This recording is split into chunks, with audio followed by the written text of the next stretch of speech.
तर नमस्कार मंडळी, आज मी तुमच्यासोबत बट्टीच्या पिठाची रेसिपी शेअर करणार आहे. तुमच्याकडे बट्टीचं पीठ जर नसेल तर मी अर्धी वाटी रवा, अर्धी वाटी गव्हाचं पीठ घ्या. तिथं तुपात थोडेसे ड्रायफ्रूट तळून घेतले आपल्या आवडीनुसार. त्याच तुपामध्ये आपल्याला बट्टीचं पीठ घालून पुन्हा मंद गॅसवर ब्राऊन रंग येईपर्यंत भाजून घ्यायचे. आता जास्तच एकदम तूप घालायचं नाही, आपल्याला थोडं थोडं तूप करून घ्यायचं, म्हणजे कोरडं पीठ हे पटकन भाजल्या जाते. इथे मी साईडला 1.5 ग्लास पाणी गरम करायला ठेवलं होतं. पीठ चांगला भाजला गेला की त्यात आपल्याला 1.5 ग्लास गरम पाणी एवढं पूर्ण घालून घ्यायचं आहे. 1.5 ग्लास पाणी त्याला अगदी परफेक्ट होतं. तर तुम्हाला गव्हाचं पीठ घ्यायचं असेल तर पाणी थोडं कमी लागू शकते. आता त्यात तुम्ही अर्धी वाटी गूळ घालून घेणार आहे.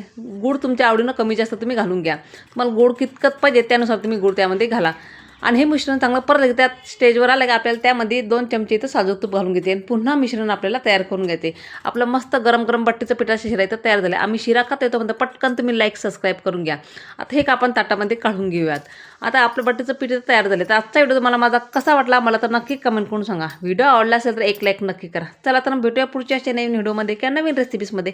तोपर्यंत बाय बाय.